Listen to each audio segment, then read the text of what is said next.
जिंदगी खेलती उसी के साथ है जो खिलाड़ी बेहतरीन होता है। जिंदगी खेलती उसी के साथ है जो खिलाड़ी बेहतरीन होता है। दर्द सबके एक से हैं मगर हौसले सबके अलग अलग है।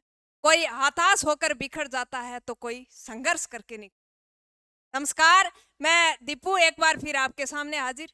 साथियों, हम डाइजेस्टिव सिस्टम के बारे में चर्चा कर रहे हो और डाइजेस्टिव सिस्टम के जितने भी इम्पोर्टेंट पार्ट थे उनकी विस्तृत चर्चा हम कर चुके हैं। और उसी कड़ी में हम देखेंगे कि पाचक ग्रंथियां होती हैं वो अमाशय के अंदर किस प्रकार सहायक होती हैं और कैसे कैसे ये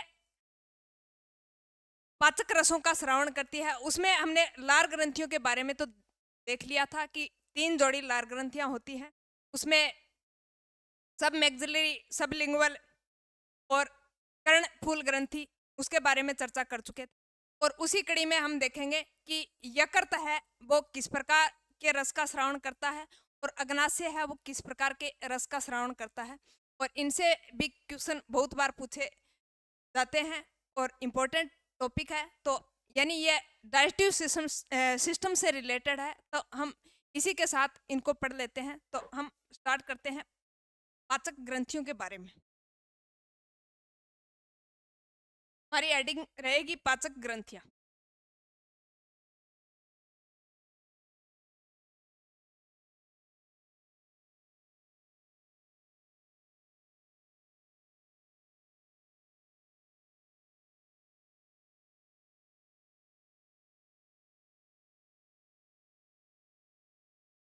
पाचक ग्रंथियों में लार ग्रंथि,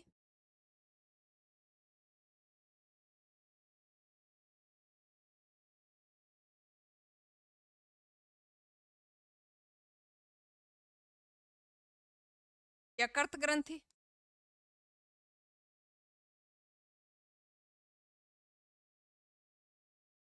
अग्नाशय ग्रंथि। अमाशय अलग होता है, अग्नाशय अलग होता है, ये बात भी आप ध्यान। यानी लार ग्रंथियों के बारे में हम पढ़ चुके और अपन अब पढ़ने वाले हैं यकृत ग्रंथि और अग्नाशय ग्रंथि के बारे में। बात करते हैं यकृत, जिसको लीवर बोलते हैं, जिगर बोलते हैं और कलेजा बोलते हैं। यानी ये सारे के सारे नाम किसके हैं? यकृत ग्रंथि। तो अपन एडिंग डालेंगे यकृत ग्रंथि। कौन सी ग्रंथि? यकृत ग्रंथि।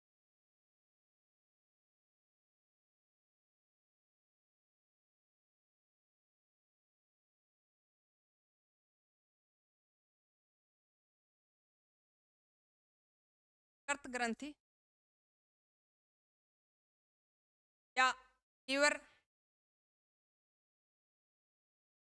या फिर जिगर, ये सारे के सारे नाम ये हैं, यकृत के नाम है। या फिर कलेजा बोल दो, ये किसके नाम है? यकृत ग्रंथि।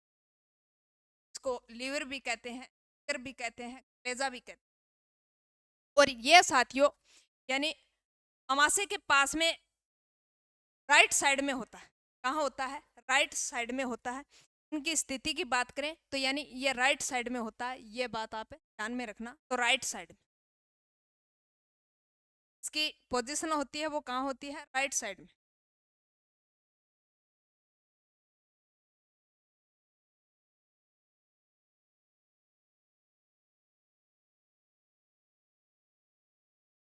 राइट साइड में। और बात करें यानी इसके वजन की, तो इसका वजन 1.5 से 2 केजी होता है। कितना होता है? 1.5 से 2 केजी वजन होता है। और ये पीएच स्राव करती है, वो क्षारीय प्रकृति का पीएच स्राव करती है। यानी इसकी जो पीएच होती है वो 8.5 होती है। तो पीएच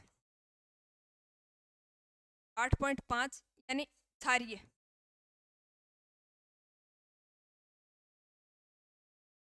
क्षारीय होती है। वजन की बात करें, वजन होता है 1.5 से 2 केजी।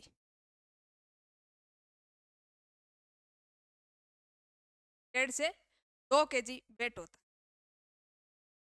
अब आप कहोगे कि इसका ये जो प्रकृति होती है वो क्षारीय होती है, तो अमाशय के अंदर जो जूस स्रावित होता है, जिसको HCl अम्ल के नाम से जानते हैं, हाइड्रोक्लोरिक अम्ल, वो क्या होता है? अम्लीय होता है। आपने देखा होगा, यानी अपन कई बार कुछ पीते हैं, जैसे दूध है, दूध पीते हैं और थोड़ी देर बाद अगर उल्टी के माध्यम से वो वापस आता है तो यानी खट्टी खट्टी अडकार आती है और खट्टापन सा आता है तो वो खट्टापन आता है, आपने कभी सोचा है कि ये किस कारण होता है? तो साथियों, यानी अमाशय अक्षीयल अम्ल स्रावित करता है और अक्षीयल अम्ल की प्रकृति होती है, वो क्या होती है? खट्टी होती है। कैसी होती है? खट्टी होती है। जैसे ही भोजन अमाशय के अंदर जाता है तो अमाशय रसांकुर के माध्यम से अक्षीयल अम्ल का श्रावण करता है। अगर ज्यादा मात्रा में अक्षीयल अम्ल स्रावित होता है तो यानी जो भी भोजन गया है, जो भी आपने खाया है, वो भी क्या हो जाएगा? अम्लीय प्रकृति का हो जाएगा। और जैसे ही वो वापिस आएगा अमाशय से निकलकर, तो आपको कैसा लगेगा? यानी खट्टा खट्टा लगेगा। तो खट्टा किस कारण होता है? यानी अक्षीयल अम्ल के कारण खट्टा होता है। तो ये बात आप ध्यान में रखोगे। और अमाशय अक्षीयल अम्ल रिलीज करता है। और फिर यानी छोटी आंत की एक विशेषता है कि वो अक्षीयल अम्ल युक्त भोजन है, वो क्या नहीं करती? एक्सेप्ट नहीं करती। तो एक्सेप्ट नहीं करती तो भगवान ने एक बहुत अच्छी मशीन बनाई है हमारे शरीर के। तो ये यकृत क्या करता है? यकृत करता है कि अक्षीयल अम्ल, आप तो अक्षीयल अम्ल युक्त भोजन आने दो, मेरा काम है क्षारीय करना, मैं उस काम को क्षारीय करूंगा, यानी मैं आपके साथ बिल्कुल दोस्ती बनाकर रखूंगा। तो ये कौन कहता है? ये अपना जिगर कहता है। तो जिगर यानी जो अम्लीय भोजन आता है अमाशय से, तो क्षारीय करने का काम किसका होता है? इस जिगर का ही होता है, इस कलेजे का होता है, जिसको क्या बोलते हैं? लिवर बोलते हैं। इसका काम होता है। और ये करता है बाइल जूस स्रावित करता है। कैसा जूस स्रावित करता है? बाइल जूस स्रावित करता है। और ये बाइल जूस किस प्रकार का? यानी क्षारीय प्रकृति का करता है। तो जैसे ही अमाशय से भोजन आया लीवर छोटी आंत के अंदर, तो इधर से फिर कौन आता है? क्षारीय पदार्थ आते हैं। और क्षारीय पदार्थ जब अम्ल के साथ क्रिया करते हैं तो भोजन क्या बन जाता है? क्षारीय बन जाता है। और क्षारीय भोजन ही छोटी आंत क्या करती है? ये बात आप अच्छे तरीके से ध्यान में रखना। तो शरीर के सबसे बड़ी ग्रंथि भी कौन सी है? यकृत ग्रंथि। और क्वेश्चन वनडे एग्जाम में तो बहुत बार पूछा जाता है कि शरीर की सबसे बड़ी पाचक ग्रंथि कौन सी है? तो शरीर की सबसे बड़ी ग्रंथि है वो कौन सी है? यकृत ग्रंथि, उसको लिवर बोलते हैं। तो शरीर की सबसे बड़ी ग्रंथि यकृत ग्रंथि।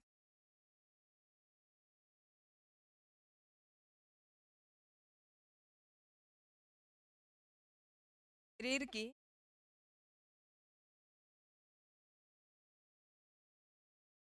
सबसे बड़ी ग्रंथि कौन सी? यकृत की सबसे बड़ी ग्रंथि कौन सी है? यकृत ग्रंथि। इसको प्रयोगशाला के नाम से भी जानते हैं, यह बात भी ध्यान रखना। और यह क्वेश्चन सीटेट में पूछा जा चुका है कि ऐसी कौन सी ग्रंथि है इसको प्रयोगशाला के नाम, वो कौन सी ग्रंथि? यकृत ग्रंथि। इसको इसको किसको? यकृत को।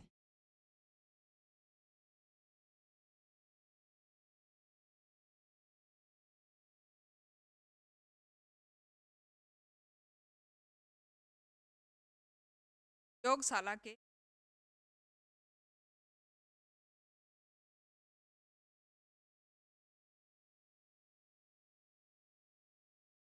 इस नाम से जानते हैं, प्रयोगशाला के नाम से जानते हैं, ध्यान में रखना।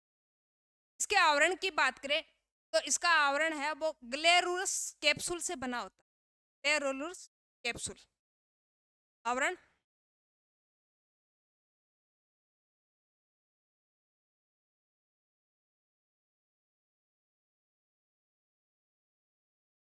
ग्लेरुलस कैप्सूल।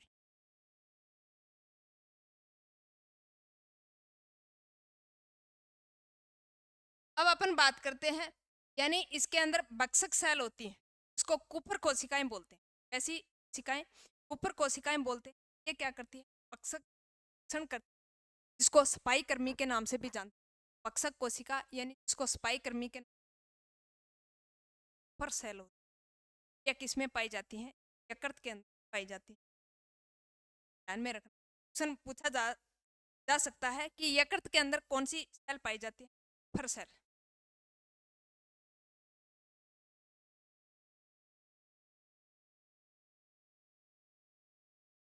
फर सेल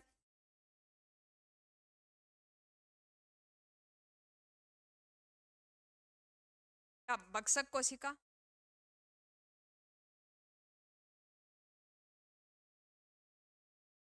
या इसको स्थायी कर्मी स्थायी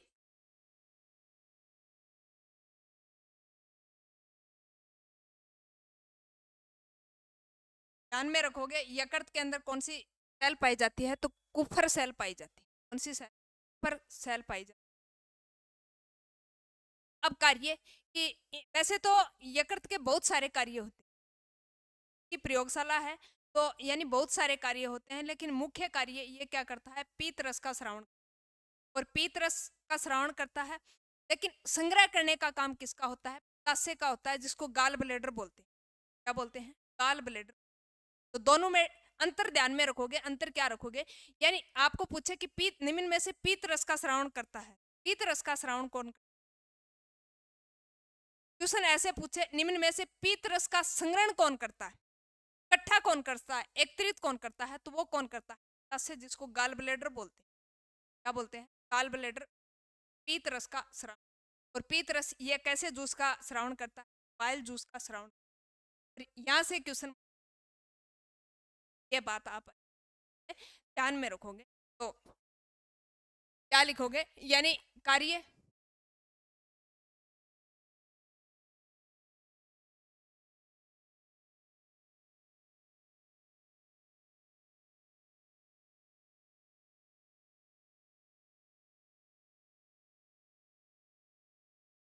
इसका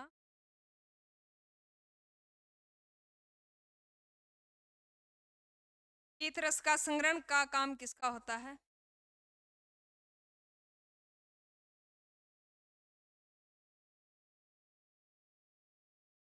पित्ताशय करता है। गाल ब्लेडर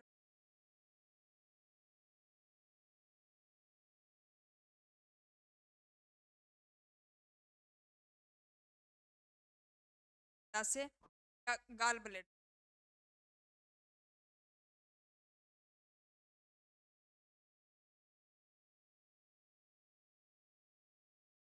और पीत रस तो होता है, यानी इसको बाइल जूस के नाम से भी जानते हैं।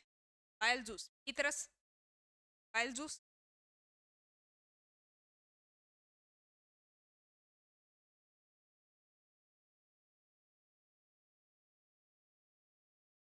बाइल जूस इसकी प्रक्रिया कैसी होती है? क्षारीय मासे से, मासे से जो आता है वो क्षारीय बनाने की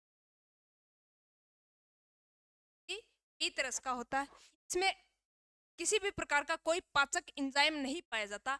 यह क्वेश्चन 2 बार फर्स्ट ग्रेड में पूछा जा चुका है और एक बार सीटेट के अंदर पूछा कि ऐसी कौन सी ग्रंथि है के अंदर क्या नहीं पाए जाते, कोई भी एंजाइम नहीं पाया जाता, तो वो कौन सी है? यकृत। यानी इसके अंदर किसी भी प्रकार का कोई पाचक एंजाइम नहीं। यह बात आप विशेष तौर क्या करोगे, यानी यह एक ऐसी ग्रंथि है, कोई भी पाचक एंजाइम नोट लगा के लिख ले, कोई भी पाचक एंजाइम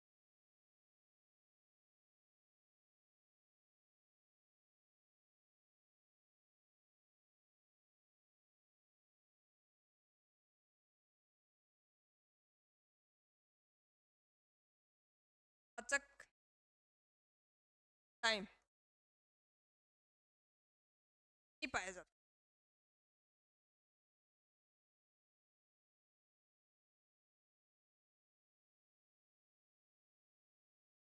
अब अपन बात करते हैं इसके अंदर पीत वर्णक पाए जाते हैं।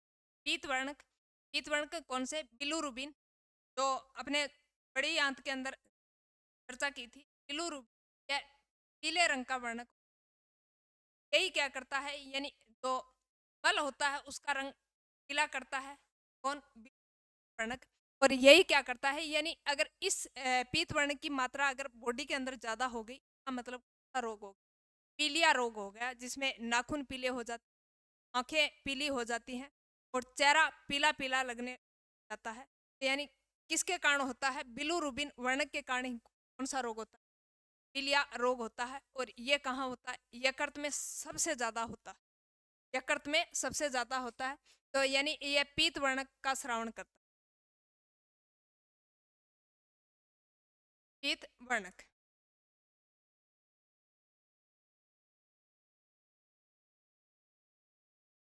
इत वर्णक, वर्णक में ब्लूरुबिन,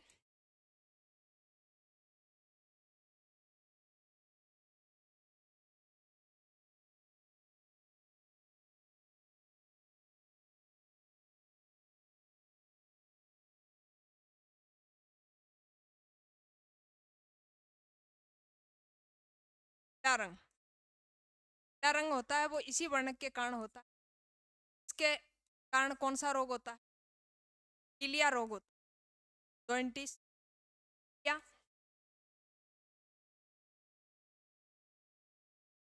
या कौन से वर्णक के कारण? बिलिरुबिन। ये क्वेश्चन भी बहुत बार पूछा कि पीलिया रोग कौन से वर्णक की अधिकता के कारण? बिलिरुबिन। ये बात आप अच्छे तरीके, बिलिरुबिन वर्णक ये क्या करता है? ये रोग को बढ़ावा देता है। और फिर बिलिरुबिन अगर ज्यादा मात्रा में स्रावित हो गया, इसका मतलब यूरो वर्णक में परिवर्तन, यूरो वर्णक जो मूत्र का पीला रंग करता है, मूत्र का पीला रंग यूरोक्रोम वर्णक। बिलिरुबिन किस में कन्वर्ट होता है? बिलिरुबिन ही कन्वर्ट होता है किस? यूरोक्रोम में, यूरोक्रोम वर्णक में। इसके कारण क्या होता है? मूत्र का पीला रंग होता है, पीला रंग होता है। मूत्र का पीला रंग यूरोक्रोम वर्णक के कारण, और बिलिरुबिन वर्णक के कारण क्या होता है? पीला रंग होता है। और इसके कारण ही कौन सा रोग होता है? क्या रोग? क्या रोग सबसे ज्यादा कहाँ होता है? हेपेटाइटिस, क्योंकि इसमें निर्माण करने वाली सेल सेल होती है। फिर का जो निर्माण करती है वो कौन सी सेल? ध्यान में रखना। अब अपन बात करते हैं एक कौन सा, एक होता है बिलुवर्डिन। बिलुवर्डिन, इसके कारण कैसा रंग होता है? हरा रंग होता है। जैसे गाय भैंसे हैं वो गोबर करती हैं, उसका जो हरा रंग होता है वो कौन से वर्ण? बिलुवर्डिन वर्ण ही हो। ये आप है अच्छे तरीके से ध्यान में रखोगे तो दूसरा बिलुवर्डिन,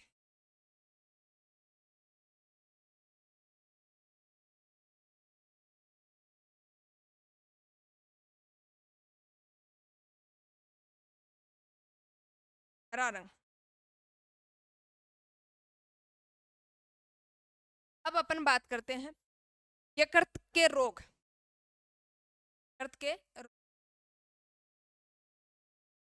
से पहले एक लाइन और लिख कि यकृत का निर्माण हेपेटाइटिक सेल से होता है। यकृत का निर्माण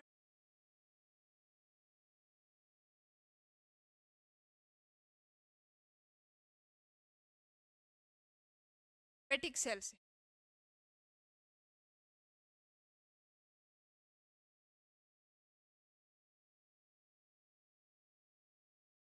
अब अपन बात करते हैं यकृत के रोगों की। यकृत के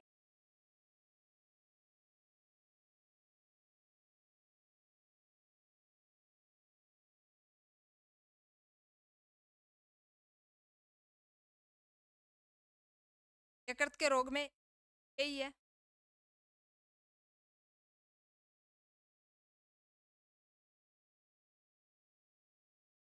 पीलिया रोग। और बात करें तो लीवर सिरोसिस रोग, लीवर सिरोसिस रोग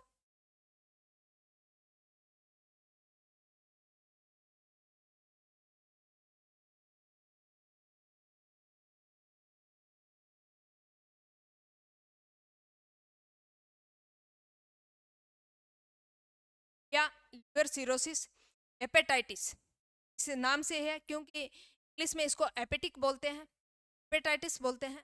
और इससे रोग हुआ, इसका मतलब ये कौन सा रोग है? हेपेटाइटिस। हेपेटिक सेल इसका निर्माण करती है। इससे संबंधित रोग को क्या कहते हैं? हेपेटाइटिस रोग कहते हैं। हेपेटाइटिस ए बी सी, इस अलग अलग कैटेगरी हेपेटाइटिस।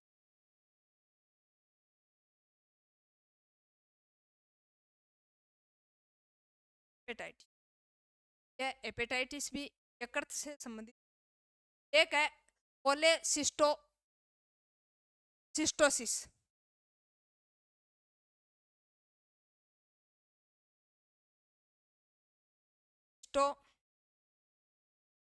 स्टोसिस यह भी किससे संबंधित, यकृत से संबंधित, यह बात आप ध्यान में रखो। या लिवर सिरोसिस, हेपेटाइटिस और कोलिस्टोहेटाइटिस, यह भी इसके कारण होता है। यकृत में अगर कोई प्रॉब्लम से ज़्यादा शराब पीने से, लगातार शराब पीने से लिवर सिरोसिस रोग होता है। और कई बार यानी मेथिल एल्कोहल ज़्यादा पीने से व्यक्ति अंधा भी हो जाता है। इस कारण भी कौन सा प्रभावित, वो बॉडी का यकृत ही प्रभावित होता है। कौन सा अंग, यकृत प्रभावित होता है। अब अपन बात करते हैं अग्नाशय पाचक ग्रंथि।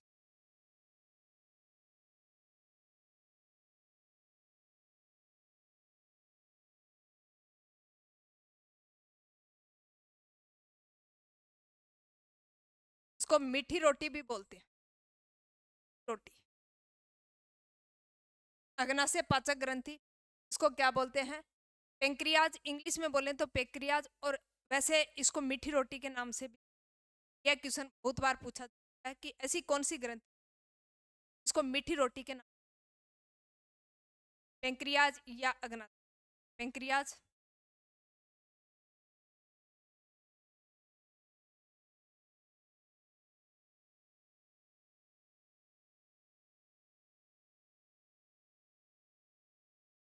पेंक्रिया, अग्नाशय, पेंक्रियाज या मीठी रोटी के नाम।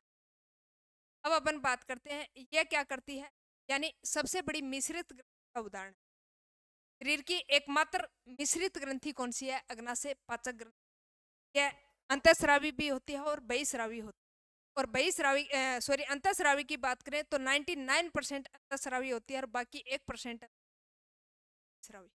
और जब इन अंतःस्रावी और बहिस्रावी की डिटेल से चर्चा करेंगे नेक्स्ट सेशन में अलग से, अपन यहाँ सिर्फ इतना ही देखेंगे। यानी अग्नाशय ग्रंथि है वो एक मिश्रित है, यानी मिश्रित, यह अंत और बाह्य दोनों का क्या, इसमें 99% अंतःस्रावी का कार्य करती है और 1% किसका कार्य करती है, बहिस्रावी का।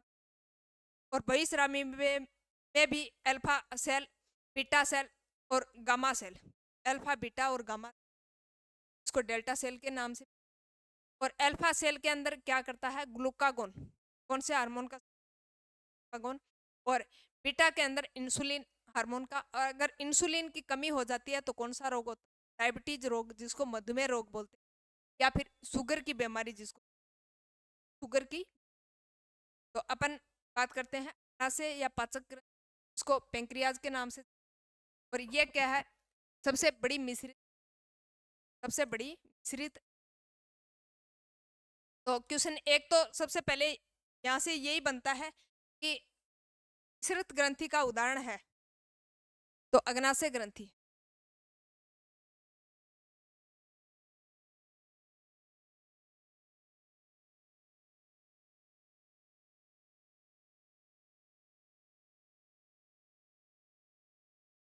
और मिश्रित ग्रंथि में भी अंतःस्रावी है 99%।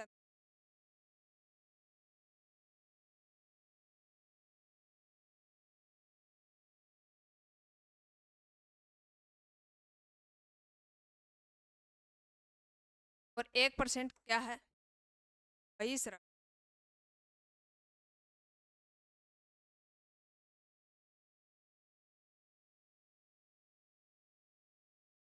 बहिस्रावी।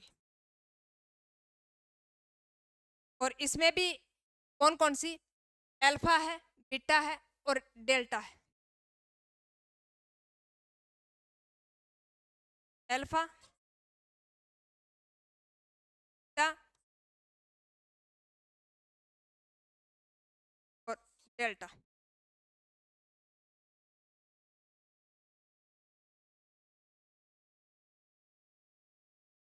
इसमें अल्फा के अंदर ग्लूकागोन हार्मोन, कौन सा हार्मोन, ग्लूकागोन हार्मोन।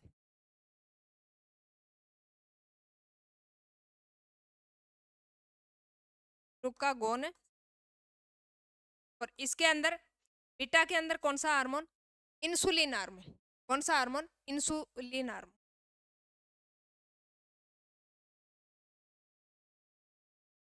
और इसके अंदर सोमेटोट्रेसिन हार्मोन।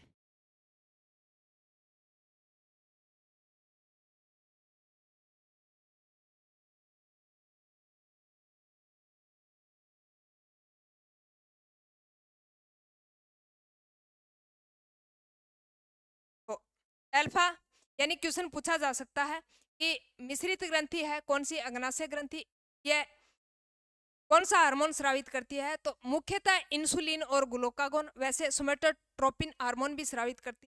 ग्लूकागोन ये अल्फा सेल से स्रावित होता है और इंसुलिन ये बीटा सेल से स्रावित होता है और गामा ये सोमेटोट्रोसिन हार्मोन स्रावित करती है। तो आप ध्यान में रखोगे यानी इंसुलिन की अगर कमी हो गई बॉडी के अंदर, इंसुलिन अगर कम मात्रा में बन रहा है, इसका मतलब आपके डायबिटीज हो गया, अच्छा रोग है डायबिटीज, जिसको मधुमेह बोलते हैं, से शुगर बोलते हैं। तो आप ध्यान में रखोगे यानी इंसुलिन की कमी से कौन सी बीमारी होती है?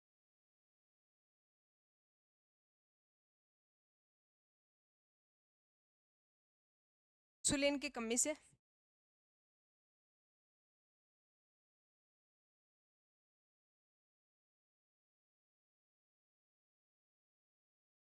डायबिटीज।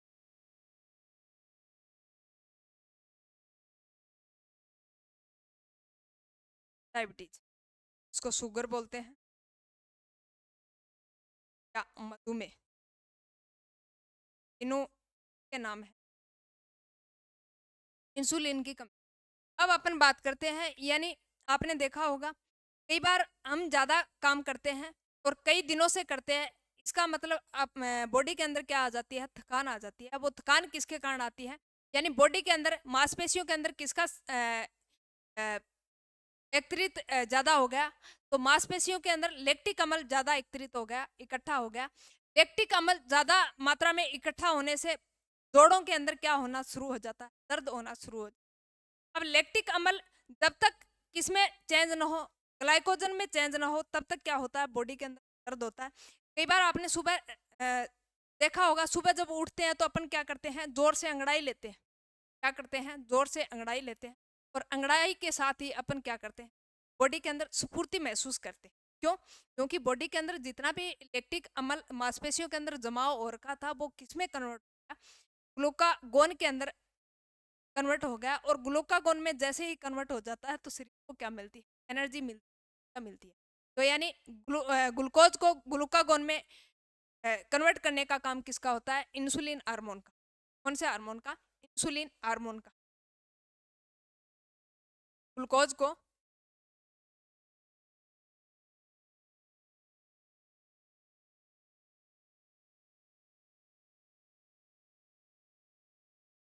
ग्लूकोज को किस में कन्वर्ट करता है? ग्लूकोज को ग्लाइकोजन में कन्वर्ट करता है।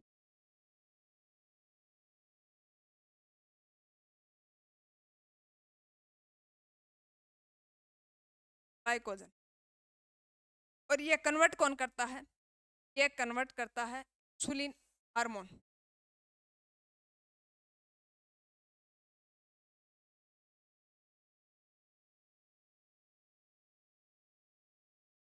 इंसुलिन हार्मोन ग्लूकोज को ग्लाइकोजन में कन्वर्ट करने का काम किसका होता है? इंसुलिन हार्मोन का होता है। और यह जो रूपांतरण कर रहा है, ये कौन कर रहा है? ग्लाइकोजिनोसिस। कौन कर रहा है? ग्लाइकोजिनोसिस।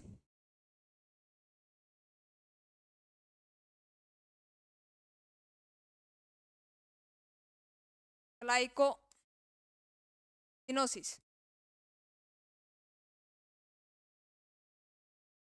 ग्लाइकोजिनोसिस। और ये काम कहाँ होता है? यकृत के अंदर होता है। यकृत के अंदर। यकृत के अंदर। अब वापिस ग्लाइकोजन किस में कन्वर्ट होगा? वापिस ग्लाइकोजन कन्वर्ट होगा इसके अंदर ग्लूकोज में। और ये काम कौन करता है? ये करता है ग्लूकागोन हार्मोन। कौन सा हार्मोन? Glucagon hormone.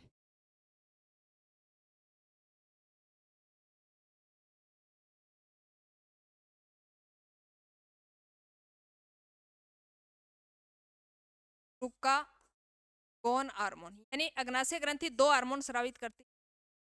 तो एक हो गया इंसुलिन हार्मोन और दूसरा ग्लूकागोन हार्मोन। तो ग्लूकोज को ग्लाइकोजन में कन्वर्ट करने का काम इंसुलिन हार्मोन का होता है, और ग्लाइकोजन को ग्लूकोज में वापस कन्वर्ट करने का काम किसका होता है? ग्लूकागोन हार्मोन का होता है। ये जो रूपांतरण होता है इसको ग्लाइकोजिनोलाइसिस कहते हैं। ग्लाइकोजिनोलाइसिस,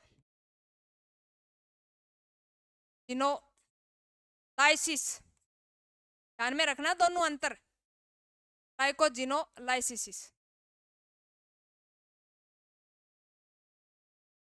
तो ग्लूकोज को रूपांतरण ग्लाइकोजन में ग्लाइकोजिनोसिस, ग्लाइकोजिनोसिस को रूपांतरण ग्लूकोज में यह ग्लाइकोजिनोलाइसिस, और ग्लूकोज को ग्लाइकोजन में कन्वर्ट करने का काम किसका होता है? इंसुलिन हार्मोन का, और ग्लाइकोजन को फिर वापस ग्लूकोज में कन्वर्ट करने का काम किसका होता है? ग्लूकागोन हार्मोन का।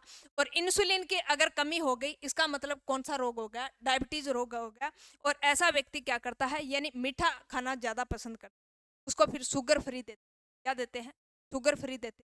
और यह कौन सी ग्रंथि में होता है? तो यह अग्नाशय ग्रंथि, जिसको मीठी रोटी के नाम, पेंक्रियाज के नाम से, यानी इससे क्वेश्चन बहुत बार पूछा जाता है। तो ग्लूकोज कन्वर्ट करता है ग्लाइकोजन में इंसुलिन हार्मोन, और इंसुलिन हार्मोन ग्लाइकोजन हार्मोन फिर ग्लूकोज में कन्वर्ट होता है, वो ग्लूकागोन हार्मोन की वजह। और ये रूपांतरण होता है, ये पूरा का पूरा रूपांतरण होता है वो यकृत के अंदर होता है, हेपेटिक सेल के अंदर होता है। कहाँ होता है? हेपेटिक सेल के अंदर होता है। और आप ये बात भी ध्यान में रखना, यानी यह जो होता है लैक्टिक अम्ल, और लैक्टिक अम्ल को कन्वर्ट करता है, यह भी कौन करता है? लैक्टिक अम्ल, यानी ग्लाइकोजन में कन्वर्ट होता है। यह इस तरह का जो रूपांतरण होता है, तभी यह जो लैक्टिक अम्ल होता है वो ग्लाइकोजन में कन्वर्ट होता है। और जैसे ही लैक्टिक अम्ल ग्लाइकोजन में कन्वर्ट हो जाता है, तो व्यक्ति क्या करता है? स्फूर्ति महसूस करता है, एनर्जी महसूस करता है, और बॉडी को क्या मिलता है? रिलैक्स मिलता है। इसीलिए यानी लैक्टिक अम्ल का जमाव होने से व्यक्ति क्या होता है? थकान आ जाती है, और थकान दूर कौन करता है? फिर ये ग्लाइकोजन करता है। और उनसे कई बार अगर ज़्यादा परेशानी में होता है, तब भी अगर जो लैक्टिक अम्ल है वो ग्लाइकोजन में जब तक कन्वर्ट नहीं होता, तो व्यक्ति यानी आलसीपन महसूस करता है। यह बात भी आप ध्यान में रखोगे। तो यह थी अपनी कौन सी ग्रंथि? अग्नाशय ग्रंथि। कौन सी ग्रंथि? अग्नाशय ग्रंथि। साथियों, आशा करते हैं कि आपको अच्छे से समझ में आया होगा। मैंने पूरी कोशिश की है, और जो भी अगर आपके इससे रिलेटेड कोई समस्या है तो आप कमेंट बॉक्स में बताना। धन्यवाद साथियों, मिलते हैं एक नए सेशन में, तब तक के लिए जय हिंद, जय भारत।